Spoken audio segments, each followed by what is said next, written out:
안녕하세요. 32 나이로 짧은 결혼 생활을 마치고 이혼하게 된 여자입니다.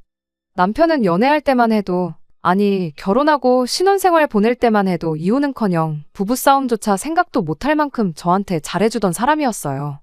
저와 남편은 이제 막 회사에 입사했던 초짜 신입사원 시절에 서로의 지인들의 소개로 처음 알게 되었지요. 사회생활 막 시작했을 때라 매일같이 회사에서 혼나면서 자존감이 많이 떨어져 있던 시기였는데 그때 기죽지 말고 힘내자고 화이팅 하다가 서로 친해지게 되면서 그게 연애로 발전하게 되었죠. 저희 친정집이 지방에 있고 저만 혼자 서울에 살고 있었어요. 당시 저와 남편의 연애 사실을 알게 된 시어머니가 제가 혼자 살고 있다는 사실을 알고는 저한테 집밥이 그립지 않냐며 밥 먹으러 한번 오라고 먼저 초대를 해주셨었죠. 그때 당시에는 양쪽의 결혼 이야기가 오갈 때가 아니었다 보니 남자친구의 어머니를 만난다는 것 자체가 부담스러웠습니다. 하지만 모처럼의 호의를 거절할 수도 없는 노릇이기 때문에 다녀오게 되었어요. 그날은 제 걱정보다는 그렇게 부담스러운 자리는 아니었어요. 우리 아들이 만나는 사람이 궁금해서 부른 이유도 있지만 또 제가 혼자 지내고 있다니 안쓰러운 것도 있어서 진짜 밥 챙겨주려고 불러낸 거니 긴장하지 말라고 하시면서 정말 상다리가 부러지도록 밥을 차려주셨습니다. 첫 방문 이후로 시어머니는 몇 번이고 저를 계속 집으로 초대했었어요. 그 덕에 저는 이미 결혼하기 전부터 시댁에 꽤나 자주 들락거리게 되었죠. 어떨 때는 시어머니의 과도한 친절이 부담스럽긴 했지만 그때는 막연하게 시어머니가 정이 많고 좋은 분이시구나 싶었고 감사한 마음까지 들었었습니다. 그러다 언젠가 시어머니가 저한테 이러더군요. 아들 하나만 있는 집이라 그런가 딸 하나 가져보는 게 소원이었다고요. 아들은 알아서 엄마 챙겨주고 어디 여행도 보내주고 그러는 맛이 하나도 없다면서 말이죠. 당신 평생 소원이 딸하고 같이 주방에서 밥하고 국 끓이고 반찬하고 하면서 친구처럼 지내는 게 소원이었다고. 그런데 이제 너가 있으니 딸이 생긴 것 같아서 좋다고 하셨는데 딸이 아들보다 엄마 더 챙겨주는 거야 거의 일반적으로 사실이다 보니 그렇다 쳤지만 딸하고 같이 밥하고 반찬하고 그러고 싶다는 말은 솔직히 잘 이해가 안 되었어요. 저도 그렇고 제 주변에서도 엄마랑 어디 외식을 다녀오거나 여행을 다녀오면 다녀왔지 같이 반찬 만들고 그랬다는 사람은 한 번도 본 적이 없었거든요. 게다가 그때는 남자친구랑 한참 연애할 때긴 하지만 결혼 이야기는 꺼내본 적도 없었던 시기였는데 챙겨주시는 거야 감사하지만 갑자기 시어머니가 저를 두고 딸이 생긴 것 같다고 좋다고 하니 안 그래도 부담스럽던 자리가 더 부담스러워졌었습니다. 당시 남편은 그냥 눈 딱 감고 엄마 하면서 맞장구 쳐주면 얼마나 좋아하시겠냐며 저보고 협조 좀 하라는 식으로 나왔어요. 하지만 제 성격상 그렇게는 못하겠더라고요. 제가 내향적인 성격인 것도 이유 중 하나였겠지만 아들 여자친구면 여자친구고 예비며느리면 예비며느리지. 갑자기 저한테 딸 노릇을 하라고 하는 게 거부감이 들어서 싫었습니다. 그때쯤부터 괜히 더 불편한 마음만 들어서 최대한 시댁의 발길을 끊었습니다. 하지만 그동안 잘해주셨던 것도 있고 제가 얻어먹은 것도 있다 보니 제 나름의 방법으로 시어머니한테 잘하려고 했었어요. 예를 들자면 계절마다 뭐 제철 과일 같은 거 주문해서 보내드린다거나 당시 남자친구였던 남편과 데이트를 마치고 나면 남편 손에 간식거리라도 하나 들려서 보내는 정도로 말이에요. 시어머니가 밥 먹으러 오라고 저를 불러낼 때마다 장소를 바꿔서 차라리 외식을 하자고 제안을 했었죠. 마음에도 없는 엄마 소리 들려주고 딸 노릇하는 것보다 이 편이 더 현실적이고 부담도 안 되었거든요. 쭉 그런 식으로 지내고 있던 중 남편이 먼저 저한테 결혼하자고 청혼을 해왔습니다. 저랑 결혼을 결심하게 된 이유라며 이런 거 저런 걸 말해줬는데 그중에 엄마한테 잘하는 모습이 보기 좋았다는 말이 있었어요.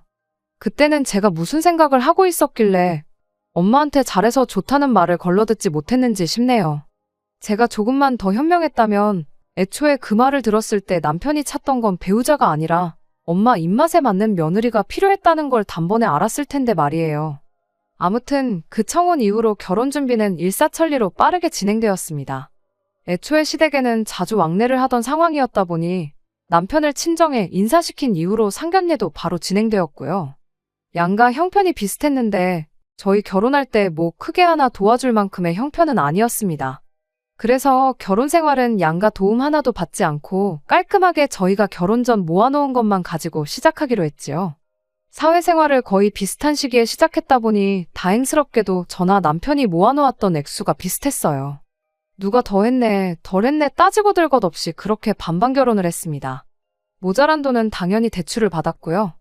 대출을 끼고 신혼집을 구했고, 혼수는 일단 가성비 제품 위주로 장만해서 그렇게 결혼 생활을 시작하게 되었습니다. 시작할 때 언급했다시피 결혼하고 처음 3달 동안은 정말이지 이래서 결혼들을 하는구나 싶을 정도로 즐겁고 행복한 나날의 연속이었습니다. 제가 먼저 퇴근하면 먼저 퇴근한 대로 누군가를 기다리는 게 좋았고, 제가 늦게 퇴근하면 늦게 퇴근하는 대로 누군가가 제가 집에 오기를 기다려주고 있다는 사실이 혼자 살 때랑 비교했을 때 그렇게 좋을 수가 없었죠. 오랜 기간 학교와 직장 때문에 본의 아니게 저 혼자서 가족들과 떨어져 타향살이를 하고 있었다 보니 저를 반겨주고 제가 오길 기다려주는 사람이 있다는 사실만큼 마음이 따뜻해지는 게 따로 없었죠. 연애와 결혼의 가장 큰 차이점이 바로 이런 거구나 하고 생각했어요. 나 혼자가 아니라 내가 아닌 다른 누군가와 함께 가정을 이루고 있다는 그 기분 말이에요. 앞으로 이렇게 매일같이 행복한 날이 계속될 줄 알았는데 어느 날 갑자기 시어머니한테서 걸려온 전화 한 통을 시작으로 모든 게 제 생각과는 반대로 돌아가기 시작했습니다. 그때까지만 해도 저한테 있어서 시어머니는 좋은 분이셨어요. 부담스럽긴 했지만 그만큼 결혼 전부터 자주 저를 챙겨주셨던 분이셨으니까요. 제가 나서서 딸 노릇은 하지 못하지만 시어머니는 저를 딸처럼 생각하겠다 했었으니 적어도 저는 고부간의 갈등이라던가 시월드 시집살이라던가 하는 것들은 저랑은 전혀 관계없는 이야기일 거라 생각했습니다. 혼자 사는 아들 여자친구 밥까지 챙겨주는 분이라는 이야기에 주변 사람들이 세상에 그런 사람이 어디 있냐며 시어머니 잘 만났다, 전생에 나라를 구했냐 하는 소리까지 듣게 만들던 좋은 분이었는데 알고 보니 그건 다 가짜고 본 모습은 그렇지 않았습니다. 어느 날 갑자기 시어머니한테서 걸려온 전화는 그야말로 앞으로 저한테는 없을 거라 생각했던 시집살이의 전조나 마찬가지였어요. 저희가 신혼집을 구할 때 둘 다 회사에서 출퇴근하기 좋은 곳으로 구한다고 신혼집을 시댁에서 조금 떨어진 곳에 구하게 되었습니다. 그전에는 남편은 시댁에서 어머님과 같이 살고 있었고 저 또한 시댁에서 그렇게 멀지 않은 곳에서 혼자 살고 있었거든요. 저희가 워낙에 결혼 전부터 자주 얼굴을 보고 지냈다 보니 결혼했다고 집이 멀어졌다고 해서 발길을 끊어버리는 게 매너는 아니다 싶어서 못해도 2주나 3주 간격으로 시댁에 방문하고 있었어요. 그 정도면 충분히 자주 찾아뵙는 거다 생각했는데 시어머니한테는 그 2주가 엄청 오랜만이라는 느낌이 들었나 봐요. 평생을 같이 살아온 아들 얼굴을 까먹을 만큼 말이죠. 시어머니가 저한테 전화로 물어오기를 오랜만에 우리 아들을 봤는데 얼굴이 아주 반쪽이 되어 있던 것 같더라며 저보고 내 아들 끼니는 잘 챙겨주고 있냐고 하더라고요. 그때가 결혼하고 3개월 조금 넘어가던 시기였는데 결혼 전과 비교해보면 남편이 얼굴이 반쪽이 되기는커녕 오히려 살이 많이 찐 상황이었거든요. 결혼식 때 사진 잘 나와야 한다고 저나 남편이나 급하게 살을 빼기는 했었는데 그 이후로 신혼여행 가서도 잘 먹고 집들이 한다 뭐 한다 해서 술도 많이 먹었고 그러다 보니 저랑 남편 둘 다 요요가 왔거든요. 특히 남편은 결혼 전에 입던 바지 몇 개는 배에 힘을 주고 입어야 할 만큼 살이 불었던 상황이었는데 갑자기 아들 얼굴이 반쪽이 되었다고 하시니 그냥 매일 같이 살다 떨어져 살게 되니 아들 걱정이 되시는가 보다 하고 넘겼어요. 저희 전에 없이 잘 먹고 잘 지내고 있고 살도 빠지긴커녕 너무 쪄서 고생이라고요. 시어머니는 탐탁치 않은 말투로 저한테 당장 냉장고 앞으로 좀 가보라고 하시더라고요. 냉장고 안에 반찬이 뭐뭐 있는지 읊어보라면서요. 마침 며칠 전에 반찬 가게에서 이것저것 사다가 냉장고를 채워놓은 지 얼마 되지 않았던 터라 냉장고에 먹을 게 또 한가득 있던 상황이었습니다. 저는 아무 생각 없이 시어머니가 시키는 대로 냉장고에 있는 것들 전부 하나도 빠짐없이 다 말해드렸죠. 그걸 듣고 나니 전화하던 내내 언짢은 말투로 통화하던 시어머니 말투가 뭔가 흡족한 듯한 말투로 바뀌었어요. 통화 말미에는 우리 아들 나가서 힘들게 돈 벌어오는데 귀찮다고 거르지 말고 꼭 아침밥은 챙겨 먹여서 출근을 시키라 한마디 하더니 전화를 끊더군요. 그때 기분이 살짝 쎄했어요. 제가 방금 무슨 말을 들은 건가 싶었죠. 안 좋은 예감은 틀리는 법이 없다더니 이건 앞으로 펼쳐질 시집살이의 시작을 알리는 신호탄과도 같은 사건이었습니다. 저희가 맞벌이를 하다 보니 집에서 따로 음식을 해먹지 않습니다. 냉장고가 가게 반찬들로 가득 차 있던 것도 같은 이유였고요. 직접 해먹는 게 좋은 건 저도 알지만 솔직히 식사 준비한다고 식단 짜고 장 봐오고 음식하고 뒷정리하고 그런 거 신경 쓸 시간에 차라리 취미생활을 하거나 쉬는 게 훨씬 낫다고 생각하거든요. 그러나 중에 시어머니의 아침밥 이야기는 정말 의외였어요. 일단 남편이 아침밥을 전혀 입에도 대지 않는 사람이었거든요. 아침에 밥 먹는 시간이 아깝다고요. 밥 차리고 먹고 정리하고 하면 못해도 20분은 걸리지 않느냐고, 차라리 그 시간에 침대에서 뒹굴거리는 게 더 좋다고 오히려 저보고 아침을 먹지 말아달라 부탁했던 게 남편이었습니다. 그나마 저는 결혼 전에 혼자 살면서 아침을 간단하게 챙겨 먹었거든요. 본격적으로 차려 먹는 게 아니라 간단하게 우유에 시리얼을 타 먹는다거나 요거트에 과일 몇 개 해서 허기짐만 때우는 식으로요. 그런데 남편은 제가 그런 식으로 아침 준비를 하면 부시럭거리는 소리가 신경 쓰여서 제대로 잘 수가 없으니 그렇게 대충 때울 거면 차라리 안 먹는 게 낫지 않냐면서 제 아침 식사도 못하게 만든 게 남편이었어요. 그런 남편 아침밥을 꼭 챙겨 먹이라고 그러시니 어머님이 아들 아침밥 안 먹는 걸 모르시나? 그런 생각이 다 들었습니다. 시어머니와 전화가 끝난 후 잠깐 고민하다가 남편한테 그냥 대놓고 물어봤어요. 어머님하고 통화를 했는데 당신 아침밥은 꼭 챙겨주라신다고요. 남편은 그랬냐면서 별로 대수롭지 않게 여기더군요. 원래 어머니가 아침밥에 엄청 집착하고 그런 게 있다고 설명하더라고요. 옛날 분이라 그러신 거니 그냥 적당히 아침밥 챙겨주고 있는 척하고 넘어가라고 하더라고요. 저는 남편의 그런 대응이 마음에 들지는 않았습니다. 적당히 받아넘기라는 게 결국 시어머니한테 거짓말을 하라는 소리나 마찬가지잖아요. 그냥 자기가 시어머니한테 전화 한 통해서 아침밥 안 먹는 이유도 설명해드리고 그런 건 우리가 알아서 할 테니 굳이 전화까지 하면서 확인하실 필요 없다고 딱 잘라서 말하면 되는 거잖아요. 그리고 며느리 아침밥도 아니고 아들 아침밥 때문에 저러시는데 왜 거짓말은 내가 해야 하는 건지 싶어서 마음에 안 들었어요. 남편은 자기가 아침 안 먹고 출근한다고 말하면 피곤해지는 건 내가 아니라 너라고, 아들인 내가 엄마를 알면 더 잘 알지 않겠냐며 그냥 자기가 시키는 대로 하라고 고집을 부리더라고요. 하지만 결국 그날로부터 며칠도 지나지 않아서 남편의 애매한 대처 덕분에 시어머니와 저 사이의 갈등이 시작되고야 말았습니다. 그날 이후 주말이 돼서 제가 시댁에 전화를 드렸어요. 괜히 전화 안 했다가 또 싫은 소리 들을까 봐서요. 시어머니는 다른 거 묻지도 않고 곧바로 우리 아들 아침밥은 잘 챙겨주고 있느냐고 물어오셨죠. 내키진 않았지만 남편이 시킨 대로 잘 챙겨주고 있다고 대충 대답했어요. 어머님은 저보고 잘하고 있다며 역시 내가 며느리 하나는 잘 골랐다고 자화자찬을 하시더라고요. 전화를 끊으면서 조만간 곧 보자고 하셨는데 저희가 거의 2주 간격으로 한 번씩은 시댁에 가고 있었으니 의뢰 시댁에서 보자는 소리인 줄 알고 알겠다 대답했죠. 다음 주 주말에는 꼼짝없이 시댁에 가야겠구나 싶었는데 시어머니를 보게 된 건 바로 그 주 주말이었습니다. 그것도 시댁이 아니라 저희 집에서 말이죠. 저희 퇴근 시간 맞춰서 시어머니가 찾아오셨어요. 양손에 커다란 장바구니 2개 들고서 말이죠. 올 사람이 없는데 초인종 소리가 울려서 누군가 봤더니 시어머니였죠. 연락도 없이 어쩐 일이냐 물으니 엄마가 아들 집 오는데 뭐 허락까지 받고 와야 하냐며 퉁명스럽게 받아치더라고요. 그러더니 얼마 전 통화할 때 이야기했던 냉장고 안에 있는 반찬 이야기를 꺼내더군요. 너는 결혼 전에 우리 집 들락거리며 밥을 한두 끼 먹어본 것도 아니면서 네 남편 좋아하는 반찬이 뭔지도 아직도 모르는 거냐며 잔소리를 하기 시작했습니다.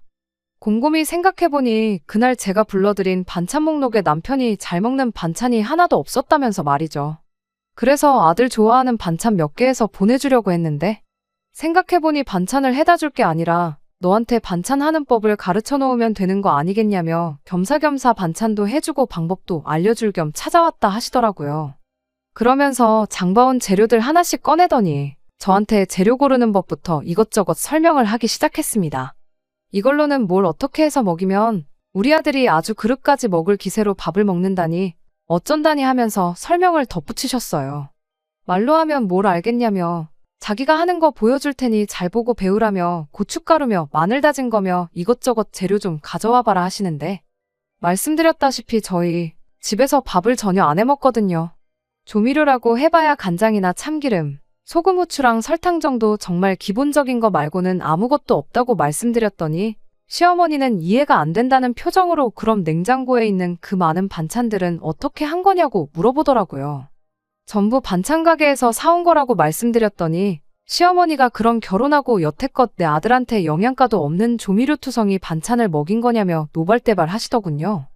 시어머니 언성이 높아지니 거실에서 별 관심 없이 혼자 TV만 보던 남편이 제 편을 들어주면서 시어머니한테 한마디 해줬어요.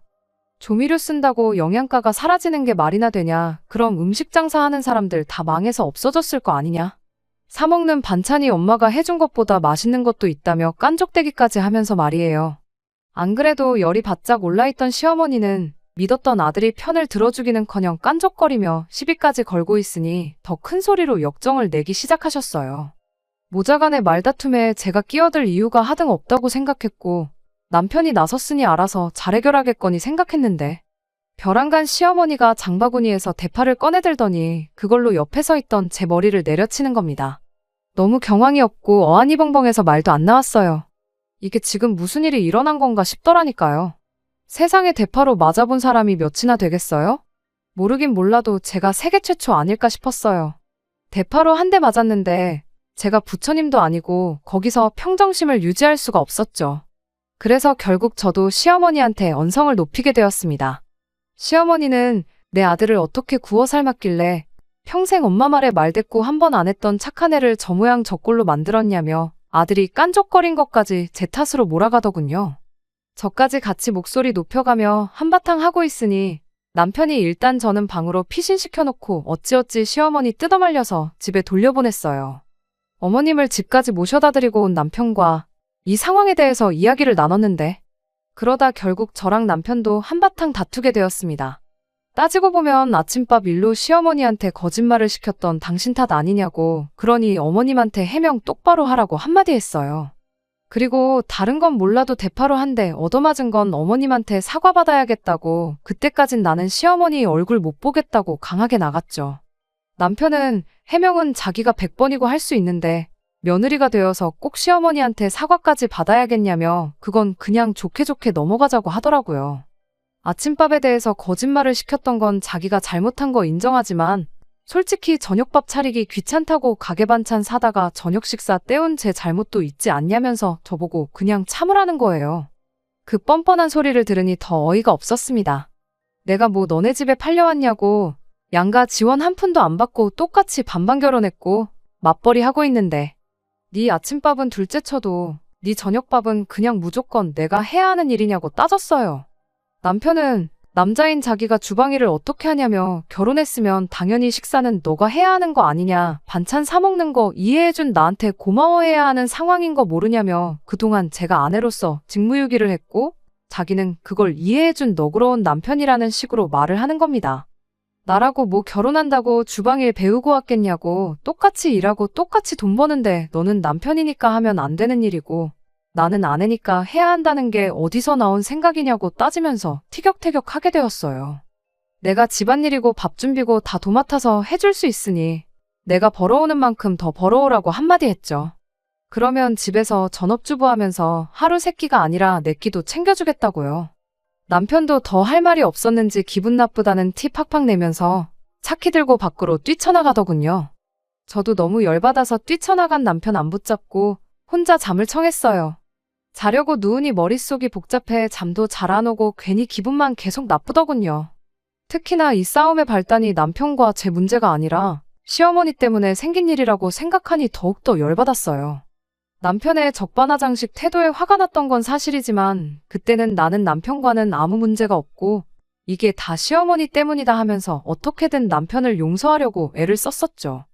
남편이 잘못한 거 인정하고 사과만 한다면 저도 그냥 아무 일도 없었던 일인 척 그냥 넘어가줘야겠다 그런 생각도 했어요.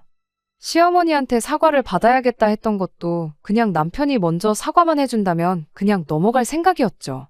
하지만 차키 들고 집을 뛰쳐나간 남편은 화해할 생각이 전혀 없어 보였어요. 다음날 출근을 해야 하는데도 불구하고 일요일 저녁에도 집에 들어오지 않았거든요. 집에 안 들어오면 제가 걱정돼서 전화로 사과라도 할 줄 알았나 봐요. 사실 첫날에 먼저 연락해야 하나 그런 마음이 들기는 했었지만 그날 저녁까지 안 들어오니 저도 오기가 생겨서 일부러 안 했거든요. 첫 부부 싸움에 2박 3일 집을 나가 있는 사람하고 앞으로 결혼 생활을 잘 이어나갈 수나 있을까 그런 의구심이 들기 시작했는데 남편이 바로 다음날 그 의구심을 아주 확신으로 만들어줬네요. 퇴근하고 집에 돌아왔는데 집이 난장판이 되어 있었어요. 저는 제가 출근한 사이에 집에 도둑이라도 들었나 싶어서 멘붕이었죠. 남편 일로 짜증이 많이 나 있었는데 그것 때문에 문단속이라도 소홀하게 했나. 순간 정말 오만 가지 생각이 다 들더라고요. 그런데 안방 맞은편에 있는 작은 방에서 남편이 시어머니하고 같이 나오더군요. 방문 앞에서 거실까지 널브러져 있는 것들을 살펴보니 귀중품은 하나도 없었고 죄다 옷가지들이었어요. 이게 다 무슨 상황이냐고 물으려고 하는데 방문 너머로 보니 방에 이부자리 하나 깔아져 있고 거기에 커다란 짐 가방 2개도 같이 보이더군요. 그러면서 통보하듯 저한테 말을 하기를 시어머니가 오늘부터 당분간 우리 집에 같이 지내기로 했으니 그렇게 알라고 말을 하더라고요. 뜬금없는 합가 통보에 어이가 없어서 아무 말도 못하고 있는데 시어머니가 대뜸 나서서 한마디 더 보태더라고요. 너는 지아비가 집을 나갔는데 걱정도 안 되더냐며 이참에 한 집에 같이 살면서 처음부터 끝까지 저를 뜯어 고쳐주겠다면서요. 한동안 우리 집에 머물면서 직접 반찬하는 법도 가르쳐주고 아들 아침밥 챙겨주는지도 감시하고 뭐 그러겠다는 거죠. 시어머니가 그렇게 말을 하는데 어머님 뒤에 서 있던 남편 표정이 아무리 봐도 뭐 하나 미안해하는 기색이 없어 보였어요. 오히려 꼴 좋다는 표정으로 실실 웃고 있더라고요. 그때 알았죠. 일단 집은 나갔는데 이틀이나 되도록 제가 숙이고 들어오지 않으니까 저한테 제일 불편할 사람인 시어머니를 남편이 직접 모시고 왔다는 걸요. 겸사겸사 시어머니도 아들 밥 걱정에 반찬 걱정 때문에 고민이 많았을 텐데 한 집에 같이 살면서 둘이 편먹고 저를 떡 주무르듯 자기들 입맛대로 부려먹겠다는 속셈이 뻔히 보였습니다.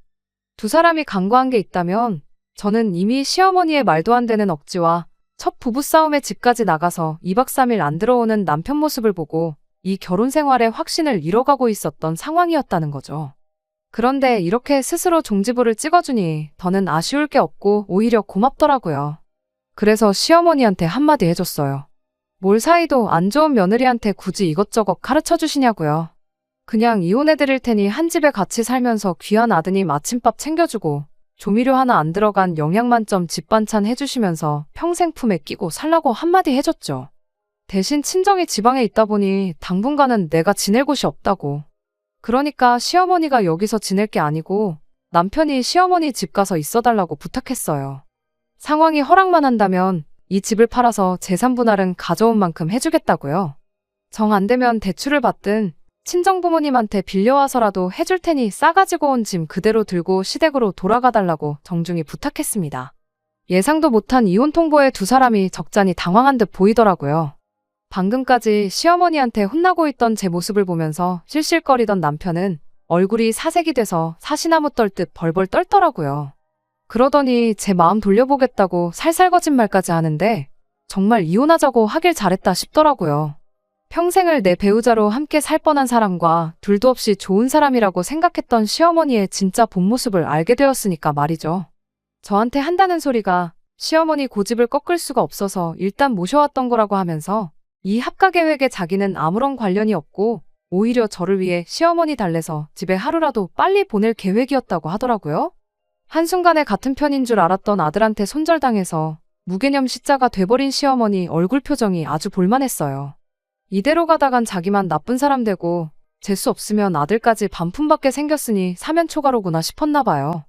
이참에 합가각도 한번 보고 며느리 시켜서 귀한 아드님 끼니마다 손수 만든 집밥 챙겨주게 만들려고 큰맘 먹고 짐까지 챙겨서 아들 신혼집에 쳐들어왔는데 막상 귀한 아드님 끼니 챙겨주는 게 며느리가 아니라 자기가 될 것 같으니 그건 싫었나 봐요. 그런데 이미 남편이 이게 다 엄마가 고집 부려서 이렇게 된 거라고 선수를 쳐버렸으니 마땅히 이 상황을 넘길 방법이 떠오르지 않았나 보더라고요. 그냥 대뜸 저한테 미안하다고 사과부터 하더라고요. 그러더니 방에서 짐 가방 싸들고 온 거 다시 가지고 나와서 집에 돌아갈 테니 택시를 불러달라는 겁니다. 앞으로 너네 결혼 생활에 아무런 관여도 안 할 테니 그냥 둘이서 재미있게 살라고. 둘이 알콩달콩 잘 사는 거보다 중요한 게 뭐가 있겠냐면서 횡설수설 하더라고요. 아들이 2박 3일 외박한 것 때문에 둘이서 크게 싸울까 봐. 큰 싸움으로 번지면 그거 말려줄 요량으로 따라온 거라고 말까지 더듬거리면서 설명을 하는데 싸움 말려주시러 오신 분이 짐은 왜 싸들고 오셨냐 하니 또 아무 말도 못하더군요. 앞서 합가 통보만 안 했어도 믿어줬을 텐데 이미 계획이랍시고 전부 다 떠벌려놓고 이제 와서 아니라고 하면 그걸 누가 믿겠냐고. 애써 연기할 필요 없고 더 더러운 꼴 보기 싫으니 원만하게 협의 이혼하는 걸로 하자고 말했어요. 저는 마음 돌릴 생각은 전혀 없다고요. 집 안 비워줄 거면 어디 급하게 단칸방이라도 구해서 들어가 있을 테니 행여나 다른 기대는 하지 말라고 했어요. 일단 제 기분 풀어주려면 자리를 피해야 한다고 생각했는지 두 사람은 더 큰 반항은 하지 않고 제가 말한 대로 집을 비워줬고요. 그 이후로 번갈아 가면서 두 사람이 저한테 몇 번이고 전화로 집까지 찾아와서 미안하다고 사과했지만 두 번의 기회는 주지 않는 걸로 결론을 내렸습니다. 저를 딸같이 여긴다던 사람이 왜 저렇게 되었나 혼자 곰곰이 생각을 해봤는데 그건 그냥 저 부려먹기 편하려고 했던 소리라는 걸 그제서야 알게 되었네요. 누가 딸한테 아들 새끼밥을 대신 차려달라고 시키겠어요? 애초에 저를 불러내서 밥을 먹였던 것도 하루라도 빨리 아들 입맛 시어머니 손맛 캐치시켜서 대신 아들 뒷바라지를 해주길 바랬던 거라는 것도 깨닫게 되었죠. 이혼을 하는 과정에서 정말 말도 못할 만큼 스트레스를 받았었습니다. 남편과 제가 처음 만난 게 서로를 아는 지인들의 소개였던 만큼 겹치는 인맥이 많았었거든요. 그들이 저를 어떻게 생각할지 그런 게 엄청 신경이 쓰였어요. 결혼하고 반년도 안 돼서 이혼을 하게 되었으니 말이에요. 그런데 사람들은 생각보다 제 이혼에 대해서 손톱만큼도 관심이 없네요. 관심을 갖는 사람이 아예 없는 건 아니었는데 이 이야기를 해주면 저보고 100번 잘했다고 해주는 걸 보니 정말 제가 괜한 걱정을 사서 했던 것 같네요. 남편은 결국 다시 시어머니 집으로 들어가서 살게 되었어요. 재산분할 절반 해주고 그냥 집은 제 명의로 유지를 할 생각이었는데 짧은 기간이나마 같이 살아서 그랬나 남편의 흔적이 남아있는 것 같아서 기분 나빠서 집은 정리해버렸고요. 제가 조금만 더 현명했다면 하는 후회가 들 때도 있지만 적어도 단번에 언행일치 안 되는 되도 않는 집구석이란 거 깨닫고 빨리 이혼 결정을 내린 걸 천만다행이라고 생각하려고요. 제가 혹시나 만약에 앞으로 다시 결혼을 하게 된다면 적어도 저를 딸같이 여긴다는 말은 걸러들어야겠습니다. 끝까지 들어주셔서 감사합니다. 오늘의 사연은 여기까지입니다. 구독과 좋아요, 알람 설정 부탁드리고 더 좋은 사연으로 다시 찾아뵙겠습니다. 감사합니다.